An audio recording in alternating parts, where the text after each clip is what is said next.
Hello दोस्तों, मैं आकाश गर्ग। आज इस वीडियो में आप सभी को एलआईसी की तरफ से आने वाले एक नए इंश्योरेंस प्लान जीवन उत्सव के बारे में बताने वाला हूं, जिसका प्लान नंबर है 871। तो एलआईसी की तरफ से ये प्लान 29 नवंबर 2023 को लॉन्च होने वाला है। 29 नवंबर के बाद आप इस इंश्योरेंस प्लान को बाय कर सकते हैं। तो आइए सबसे पहले जानते हैं कि इस प्लान की क्या खास बात है।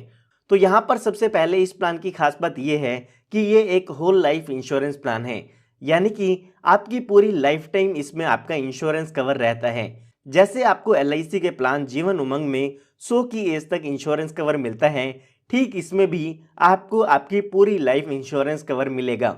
साथ ही साथ दूसरी खास बात इस प्लान की ये है कि इसमें आपको लाइफ टाइम गारंटीड इनकम का बेनिफिट मिलता है। जैसे आपको एलआईसी के प्लान जीवन उमंग में 8% की गारंटीड रिटर्न मिलती है, ठीक उसी तरह से एलआईसी के इस प्लान में आपको 10% आपके सम एश्योर्ड का ईयरली रिटर्न मिलता है, जिसे हम यहाँ पर रेगुलर इनकम बेनिफिट कह सकते हैं। उसके बाद यहाँ पर अगली खास बात यह है कि इसमें कम से कम जो प्रीमियम पेइंग टर्म है वो 5 साल की रखी गई है। तो जो लोग कम समय प्रीमियम पे करने वाली पॉलिसी लेना चाहते हैं वो इस प्लान को ले सकते हैं। काफ़ी लोगों के साथ ये प्रॉब्लम होती थी कि वो चाहते थे कि कोई ऐसी पॉलिसी हो जिसमें 5 से 10 साल प्रीमियम पे करना पड़े।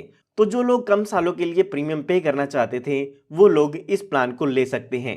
उसके बाद यहाँ पर इस प्लान की खास बात एक ये भी है कि इसमें आपको गारंटीड एडिशन मिलता है। यहाँ पर अगर हम बात करें एलआईसी के प्लान जीवन उमंग की, तो उसमें आपको यहाँ पर बोनस मिलता है, लेकिन इस प्लान में आपको गारंटीड एडिशन मिलेगा। यानी कि जो भी यहाँ पर आपको अमाउंट मिलना होगा वो गारंटीड होगा, वो आपको पहले ही बता दिया जाएगा। जो भी गारंटीड एडिशन का रेट होगा उसके अकॉर्डिंग आपको ये आपकी पॉलिसी में गारंटीड एडिशन मिलेगा। आइए एक बार जानते हैं कि कौन कौन लोग इस इंश्योरेंस प्लान को ले सकते हैं। उसके बाद एक एग्जाम्पल लेके हम इस पूरे इंश्योरेंस प्लान को डिटेल में समझेंगे। तो यहाँ पर अगर हम बात करें मिनिमम एज की, तो इस प्लान को लेने के लिए जो मिनिमम एज है वो 90 दिन की रखी गई है, और जो मैक्सिमम एज है वो यहाँ पर 65 ईयर्स की दी गई है। यानी कि 90 दिन के बच्चे से लेके 65 साल तक के बुजुर्ग व्यक्ति इस इंश्योरेंस पॉलिसी को ले सकते हैं। उसके बाद यहाँ पर बात आती है प्रीमियम पेइंग टर्म की, यानी कि इस पॉलिसी में आपको कितने सालों तक पॉलिसी के प्रीमियम की पेमेंट करनी होगी। तो जैसे कि मैंने आपको बताया कि कम से कम आप इसमें 5 सालों तक प्रीमियम की पेमेंट कर सकते हैं, और ज़्यादा से ज़्यादा 16 सालों तक इसमें आप पॉलिसी के प्रीमियम की पेमेंट कर सकते हैं। इसके बीच की कोई भी पॉलिसी टर्म आप चूज़ कर सकते हैं, चाहे वो 6 साल है, 7 साल है, 10 साल है, 12 साल है। इनमें से जो भी आप प्रीमियम पेइंग टर्म चूज़ करना चाहें वो यहाँ पर आप कर सकते हैं। उसके बाद यहाँ पर मिनिमम एज और मैक्सिमम एज के लिए एक क्राइटेरिया दिया हुआ है, जिसकी टेबल आप स्क्रीन पर देख सकते हैं। इस टेबल को ध्यान में रखते हुए ही आपको अपनी मिनिमम एज और मैक्सिमम एज चेक करनी है कि आप इस पॉलिसी को ले पाएंगे या आप नहीं ले पाएंगे। फॉर एग्जाम्पल, आप यहाँ पर अगर 16 साल की प्रीमियम पेइंग टर्म चूज करना चाहते हैं तो आपकी मिनिमम एज 90 दिन की होनी चाहिए, और जो मैक्सिमम एंट्री एज है वो 59 ईयर तक के व्यक्ति ले सकते हैं। उसके बाद अगर आप यहाँ पर 10 साल की प्रीमियम पेइंग टर्म लेना चाहते हैं तो आपकी मिनिमम एज 6 साल की होनी चाहिए, और जो आपकी मैक्सिमम एंट्री एज है वो 65 साल की होनी चाहिए।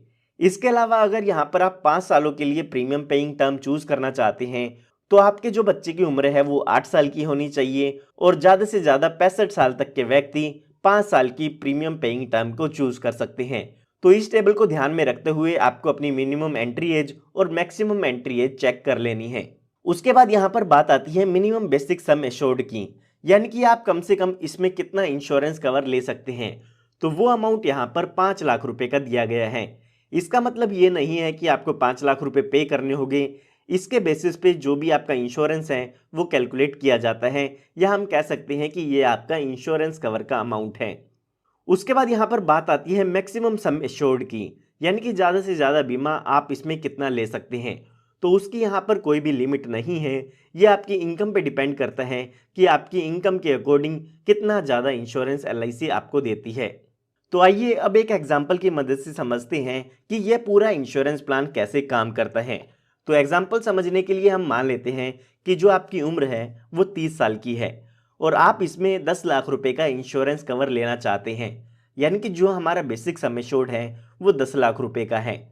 उसके बाद हमें यहाँ पर अपनी प्रीमियम पेइंग टर्म चूज करनी होगी, जो कि हम चूज कर लेते हैं यहाँ पर 16 साल की, यानी कि 16 सालों के लिए हम इसमें पॉलिसी के प्रीमियम की पेमेंट करना चाहते हैं। अगर आप यहाँ पर कम सालों के लिए प्रीमियम पे करना चाहते हैं तो कम प्रीमियम पेइंग टर्म चूज कर सकते हैं, उसमें आपको यहाँ पर ज़्यादा प्रीमियम पे करना होगा। तो हमारे यहाँ पर एग्जाम्पल के अकॉर्डिंग जो प्रीमियम की कैलकुलेशन होगी वो यहाँ पर आती है 58,750 रुपये की, जिसमें कि आपको जीएसटी और ऐड करना होगा। तो ये जो प्रीमियम है वो आपको ईयरली पे करना होगा। अगर आप इसको क्वार्टरली पे करना चाहे, 6 मंथ में पे करना चाहे या मंथली पे करना चाहे तो वो भी कर सकते हैं। ये मैंने जो प्रीमियम का अमाउंट बताया है वो आपको ईयरली बताया है। तो ये जो प्रीमियम है वो आपको आने वाले 16 सालों तक पे करना होगा, क्योंकि जो हमारी प्रीमियम पेइंग टर्म है वो यहाँ पर 16 साल की है। उसके बाद यहाँ पर आपको 2 सालों के लिए वेट करना होगा, क्योंकि यहाँ पर एक डेफरमेंट पीरियड दिया गया है। उसके बाद जब आपकी पॉलिसी का 19th ईयर होगा उस टाइम पर यहाँ पर आपको इस पॉलिसी के बेनिफिट मिलना शुरू होंगे। तो यहाँ पर जब आपकी पॉलिसी का 19th ईयर होगा उस टाइम ही आपको जो सर्वाइवल बेनिफिट है या इस पॉलिसी के इनकम बेनिफिट है वो यहाँ पर मिलना शुरू होंगे। अब ये 19th ईयर कहाँ से आया है, आइए उसकी भी जानकारी ले लेते हैं। तो यहाँ पर एलआईसी की तरफ से एक सर्वाइवल बेनिफिट शेड्यूल दिया गया है जो कि आप स्क्रीन पर देख सकते हैं। तो यहाँ पर आप साफ साफ देख सकते हैं कि अगर आपने 16 साल की प्रीमियम पेइंग टर्म चूज की है तो आपकी जो इनकम बेनिफिट है वो 19th ईयर से शुरू होते हैं। और अगर यहाँ पर आप अपनी प्रीमियम पेइंग टर्म 10 साल की लेते हैं तो 13th ईयर से आपकी जो इनकम बेनिफिट है वो यहाँ पर शुरू होती है। ठीक इसी तरह से अगर आपने 5 साल की प्रीमियम पेइंग टर्म चूज की है तो 11th ईयर से जो आपके इनकम बेनिफिट है वो आपकी पॉलिसी में शुरू होते हैं। तो यहाँ पर हमारे एग्जाम्पल में अगर हम देखते हैं तो हमारी जो प्रीमियम पेइंग टर्म है वो 16 साल की है। तो उसके अकॉर्डिंग 19th ईयर से हमें जो पॉलिसी के बेनिफिट हैं या इनकम बेनिफिट हैं वो मिलना शुरू होते हैं। तो यहाँ पर जब भी आप एलआईसी से ये पॉलिसी लेते हैं उस टाइम पर आपको 2 ऑप्शन दिए जाते हैं जो कि आपके सर्वाइवल बेनिफिट ऑप्शन होते हैं। इन दोनों ही ऑप्शन में से आप कोई एक ऑप्शन चूज कर सकते हैं। एक है ऑप्शन 1 जिसे कहते हैं हम रेगुलर इनकम बेनिफिट। उसके बाद है ऑप्शन 2 जिसका नाम है फ्लेक्सी इनकम बेनिफिट। अगर आप यहाँ पर चूज करते हैं ऑप्शन 1 तो उसका नाम है रेगुलर इनकम बेनिफिट, जिसमें जो भी आपकी पॉलिसी का बेसिक सम एश्योर्ड है उसका 10% आपको अमाउंट ईयरली का मिलता है। तो अगर हम अपने एग्जाम्पल में देखते हैं तो हमारी जो पॉलिसी का बेसिक सम एश्योर्ड है वो 10 लाख रुपए का है। तो इसका मतलब ये है कि 19th पॉलिसी ईयर से हमें 1 लाख रुपए ईयरली एलआईसी की तरफ से दिया जाएगा जो कि हमारा रेगुलर इनकम बेनिफिट होगा। ये बेनिफिट उन लोगों के लिए है जिन्होंने ऑप्शन 1 चूज किया है। उसके बाद ये हमारा जो 1 लाख रुपए का अमाउंट है ये हमें हर साल मिलता रहेगा और ये अमाउंट हमें लाइफ टाइम मिलेगा। जब तक आप जीवित रहते हैं जब तक ये आपको लाइफ टाइम अमाउंट मिलता रहेगा। अगर आपने यहाँ पर 20 लाख रुपए का इंश्योरेंस कवर लिया है तो 20 लाख रुपए का 10% यानी कि 2 लाख रुपए का अमाउंट आपको हर साल लाइफ टाइम मिलता रहेगा। लेकिन यहाँ पर आपको ये बात ध्यान रखनी है कि हमारे एग्जाम्पल के अकॉर्डिंग जो हमें इनकम बेनिफिट मिलेगा वो 19th पॉलिसी ईयर से शुरू होगा। उसके बाद ये इनकम बेनिफिट आपको लाइफ टाइम मिलता रहेगा। उसके बाद यहाँ पर जब भी आपकी डेथ होती है तो उस टाइम पर आपके नॉमिनी को डेथ बेनिफिट भी मिलता है। अब यहाँ पर बात आती है कि इसमें आपके नॉमिनी को कितना डेथ बेनिफिट मिलता है, तो आइए उसके बारे में भी जानते हैं। तो एग्जाम्पल के लिए हम मान लेते हैं कि जब पॉलिसी का 26th ईयर होता है तो उस टाइम ये जो पॉलिसी होल्डर है उसकी डेथ हो जाती है। तो उस टाइम ये जो नॉमिनी है उनको यहाँ पर इस पॉलिसी के डेथ बेनिफिट मिलते हैं। तो यहाँ पर अगर हम डेथ बेनिफिट की बात करें तो डेथ बेनिफिट में सम एश्योर्ड ऑन डेथ मिलता है, साथ ही साथ जो भी आपकी पॉलिसी का गारंटीड एडिशन है वो भी आपके नॉमिनी को दिया जाता है। अब यहाँ पर ये जो सम एश्योर्ड ऑन डेथ है उसकी कैलकुलेशन एलआईसी की तरफ से की जाती है। यहाँ पर 3 कैलकुलेशन की जाती है, उसमें से जो ज़्यादा अमाउंट आता है वो आपका सम एश्योर्ड ऑन डेथ कहलाता है। उसी के साथ साथ जो भी आपकी पॉलिसी का गारंटीड एडिशन है वो भी आपके नॉमिनी को मिलता है। तो आइए एक बार यहाँ पर कैलकुलेट करते हैं कि हमें इसमें कितना गारंटीड एडिशन मिलने वाला है। तो यहाँ पर एलआईसी की तरफ से कहा गया है कि आपको 1000 रुपये के सम एश्योर्ड पर 1 साल का जो गारंटीड एडिशन होगा वो 40 रुपये का मिलने वाला है। तो हमारा जो एग्जाम्पल है उसमें हमने बेसिक सम एश्योर्ड 10 लाख रुपए का लिया है। उसके अकॉर्डिंग हमारा जो 1 साल का गारंटीड एडिशन होगा वो यहाँ पर 40,000 रुपये का हो जाता है। तो यहाँ पर अगर हम 16 साल का गारंटीड एडिशन देखते हैं तो वो 6,40,000 रुपये का अमाउंट हो जाता है। यहाँ पर आपको एक बात ध्यान रखनी है कि जो भी आपका गारंटीड एडिशन का अमाउंट होगा वो केवल और केवल आपकी जो प्रीमियम पेइंग टर्म है उसके दौरान ही पे किया जाता है। तो यहाँ पर जो हमारी प्रीमियम पेइंग टर्म थी वो 16 साल की थी, इसीलिए हमने 16 साल के लिए गारंटीड एडिशन की कैलकुलेशन की है। अगर यहाँ पर 10th ईयर में पॉलिसी होल्डर की डेथ होती है तो हमें 10 साल का गारंटीड एडिशन कैलकुलेट करना है। हमारे एग्जाम्पल में हमने माना है कि 26th ईयर में पॉलिसी होल्डर की डेथ हुई है, तो जो भी हमारा मैक्सिमम प्रीमियम पेइंग टर्म था उसके अकॉर्डिंग हम यहाँ पर गारंटीड एडिशन की कैलकुलेशन करेंगे। तो हमारी पॉलिसी में 6,40,000 रुपये का गारंटीड एडिशन हो चुका है। साथ ही साथ जो भी हमारे यहाँ पर सम एश्योर्ड ऑन डेथ है वो भी यहाँ पर इस पॉलिसी होल्डर के नॉमिनी को मिलेगा। तो सम एश्योर्ड ऑन डेथ को कैलकुलेट करने के लिए हमें 7 टाइम्स ऑफ एनुअलाइज प्रीमियम करना होगा, 105% ऑफ टोटल प्रीमियम पेड करना होगा, और जो हमारा बेसिक सम एश्योर्ड है वो भी हमें यहाँ पर चेक करना होगा। तो अभी के लिए हम मान लेते हैं कि जो हमारा बेसिक सम एश्योर्ड है वो इन सब में ज़्यादा है। तो यहाँ पर इस पॉलिसी होल्डर की डेथ के केस में 10 लाख रुपए तो बेसिक सम एश्योर्ड मिलेगा, प्लस में 6,40,000 रुपये का गारंटीड एडिशन मिलेगा। यानी कि जो टोटल डेथ बेनिफिट है वो 16,40,000 रुपये का इसमें हो जाता है। तो यहाँ पर जो मैंने आपको इनकम बेनिफिट बताए थे वो ऑप्शन 1 के अकॉर्डिंग बताए थे। यहाँ पर मैंने आपको बताया था कि आपको 2 ऑप्शन मिलते हैं। जो दूसरा ऑप्शन यहाँ पर मिलता है वो है फ्लेक्सिबल इनकम बेनिफिट का, जिसमें जो भी आपके बेसिक सम एश्योर्ड है उसका 10% आपको अमाउंट मिलता है। लेकिन उसमें यहाँ पर आपको एक बेनिफिट और मिलता है कि आपको ये जो अमाउंट मिलना है, जो कि आपको इनकम बेनिफिट मिलना है, उसको आप डेफर कर सकते हैं। यानी कि उस अमाउंट को एवरी ईयर ना लेकर आप जब चाहे बाद में उस अमाउंट को ले सकते हैं। अगर आप ये अमाउंट नहीं लेते हैं तो LIC उस पर आपको 5.5% का ईयरली इंटरेस्ट भी देती है। तो अगर आपको ये इनकम बेनिफिट एवरी ईयर नहीं चाहते हैं तो आपको ऑप्शन 2 चूज़ करना चाहिए, जिसमें जो आपका बैलेंस अमाउंट है उस पर आपको इंटरेस्ट मिलेगा, और उसके बाद यहाँ पर जब भी आपको वो पैसा चाहिए होगा उसका कुछ परसेंट अमाउंट आप एप्लीकेशन दे के विड्रॉ कर सकते हैं। यहाँ पर जो भी आपका बैलेंस फंड है उसका 75% तक का अमाउंट आप एक साल में विड्रॉ कर सकते हैं। उसके लिए आपको एक रिटर्न रिक्वेस्ट देनी होगी। तो यहाँ पर आप ऑप्शन 1 भी चूज़ कर सकते हैं और ऑप्शन 2 भी चूज़ कर सकते हैं। दोनों ही केस में जो डेथ बेनिफिट हैं वो यहाँ पर सेम ही मिलने वाले हैं। तो यहाँ पर मैं उम्मीद करता हूँ कि जो भी आपको यहाँ पर एग्जाम्पल है वो क्लियरली समझ में आ गया होगा। यहाँ पर मैं आपको कुछ बातें दोबारा बताना चाहूँगा ताकि आपको फिर से सारी जो बातें हैं वो इस प्लान की क्लियर हो सकें। तो यहाँ पर जो भी हमने यहाँ पर 19th ईयर लिया है इस पॉलिसी के बेनिफिट लेने के लिए, वो यहाँ पर टेबल में दिया गया है। उस टेबल के अकॉर्डिंग ही हमें पता चलेगा कि इनकम बेनिफिट हमें कौन से ईयर से मिलने वाले हैं। तो आपकी जो प्रीमियम पेइंग टर्म है वो देख के ये आप जान सकते हैं कि आपको इनकम बेनिफिट कौन से ईयर में मिलने वाले हैं।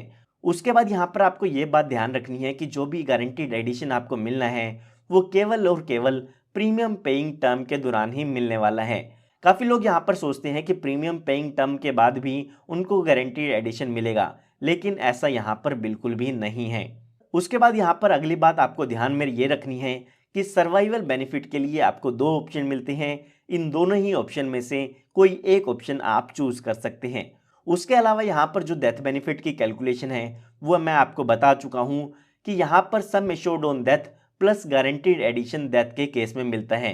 जो ये सम एश्योर्ड ऑन डेथ है उसकी कैलकुलेशन के लिए यहाँ पर आपको 3 ऑप्शन मिलते हैं। उन 3 ऑप्शन में से जो भी ज़्यादा अमाउंट आता है उसके अकॉर्डिंग ही आपका सम एश्योर्ड ऑन डेथ का अमाउंट चूज़ किया जाता है। आइए अब बात करते हैं कि इसमें आपको और क्या क्या बेनिफिट मिल जाते हैं। तो यहाँ पर सबसे पहला आपको बेनिफिट मिलता है वो है लोन का। तो यहाँ पर अगर आप अपनी पॉलिसी पर लोन लेना चाहते हैं तो पॉलिसी शुरू होने के 2 साल बाद आप अपनी पॉलिसी पर लोन ले सकते हैं। उसके अलावा यहाँ पर अगर आप अपनी पॉलिसी को सरेंडर कराना चाहते हैं या बंद कराना चाहते हैं तो वो भी आप पॉलिसी के 2 साल बाद करा सकते हैं। हालांकि उस केस में जो भी आपकी यहाँ पर चार्जेस हैं वो डिडक्ट किए जाते हैं। उसके बाद यहाँ पर बात आती है रिवाइवल की। तो यहाँ पर अगर आपकी पॉलिसी लैप्स हो जाती है तो 5 सालों के अंदर अंदर आप अपनी पॉलिसी को रिवाइव भी करा सकते हैं। जो भी आपका फर्स्ट अनपेड प्रीमियम है उसके 5 सालों के अंदर अंदर आप अपनी पॉलिसी को रिवाइव करा पाएंगे। उसके लिए आपको जो भी प्रीमियम है और साथ ही साथ जो लेट फीस के चार्जेस हैं वो पे करने होंगे। उसके बाद यहाँ पर बात आती है ऑप्शनल राइडर्स की, यानी कि इस पॉलिसी में आप कुछ एक्स्ट्रा प्रीमियम पे करके एक्स्ट्रा बेनिफिट ले सकते हैं। फॉर एग्जाम्पल यहाँ पर आप LIC का प्रीमियम वेवर बेनिफिट राइडर ले सकते हैं। फॉर एग्जाम्पल अगर आपने बच्चों के लिए पॉलिसी ली है और आपके साथ कोई दुर्घटना हो जाती है तो उस केस में जो बच्चों की पॉलिसी का प्रीमियम है वो यहाँ पर माफ़ कर दिया जाता है। तो इस तरह के और भी काफ़ी राइडर्स हैं जो इस पॉलिसी में अवेलेबल हैं, जैसे कि LIC का premium waiver benefit rider, LIC का क्रिटिकल इलनेस राइडर, LIC का new term assurance rider, LIC का accidental death and disability benefit rider या फिर LIC का एक्सीडेंटल बेनिफिट राइडर। तो इन राइडर्स को अगर आप लेना चाहते हैं तो एक्स्ट्रा प्रीमियम पे करके अपनी पॉलिसी में ऐड करा सकते हैं। उसके बाद यहाँ पर अगर आप प्रीमियम के रेट्स चेक करना चाहते हैं तो उसकी टेबल्स भी आपको यहाँ पर स्क्रीन पर दिख जाएगी। 10 लाख रुपए के बेसिक सम एश्योर्ड पर कितनी एज पर कितनी प्रीमियम पेइंग टर्म पर आपको कितना प्रीमियम पे करना होगा वो आप इस टेबल पर देख सकते हैं। उसके बाद यहाँ पर बात आती है मोड ऑफ प्रीमियम की। तो यहाँ पर इस पॉलिसी का जो प्रीमियम है उसको आप मंथली पे कर सकते हैं, क्वार्टरली पे कर सकते हैं, हाफ ईयरली पे कर सकते हैं या ईयरली भी पे कर सकते हैं। जो भी प्रीमियम पेमेंट मोड आप चूज करना चाहें उसके अकॉर्डिंग यहाँ पर आपको प्रीमियम पे करना होगा। उसके बाद यहाँ पर बात आती है मैच्योरिटी बेनिफिट की। तो काफ़ी लोगों के मन में यह ख्याल जरूर आया होगा कि इस पॉलिसी में कोई भी मैच्योरिटी बेनिफिट नहीं है। तो यहाँ पर इस पॉलिसी में आपको कोई भी मैच्योरिटी बेनिफिट नहीं मिलता है। आप यहाँ पर इस पॉलिसी का सर्कुलर देखते हैं तो उसमें लिखा गया है maturity benefit is not available under this plan. तो इसमें आपको केवल और केवल इनकम बेनिफिट या सर्वाइवल बेनिफिट मिलते हैं। उसके साथ साथ अगर पॉलिसी होल्डर की डेथ भी होती है तो यहाँ पर डेथ बेनिफिट भी दिए गए हैं, लेकिन इस पॉलिसी में आपको कोई भी मैच्योरिटी वैल्यू नहीं मिलती है। तो यहाँ पर मैं उम्मीद करता हूँ आपको इस प्लान की पूरी इंफॉर्मेशन मिल गई होगी। फिर भी अगर आपको कोई डाउट है तो वो आप मुझसे कमेंट में पूछ सकते हैं। उम्मीद करता हूँ आपको ये इन्फॉर्मेशन काफ़ी पसंद आई होगी। अगर आपको ये इन्फॉर्मेशन पसंद आई है तो इस वीडियो को लाइक ज़रूर कीजिएगा। साथ ही साथ आप इस चैनल को सब्सक्राइब कर सकते हैं क्योंकि इस तरह की लेटेस्ट वीडियोज़ मैं आप सभी के लिए लाता रहता हूँ। धन्यवाद।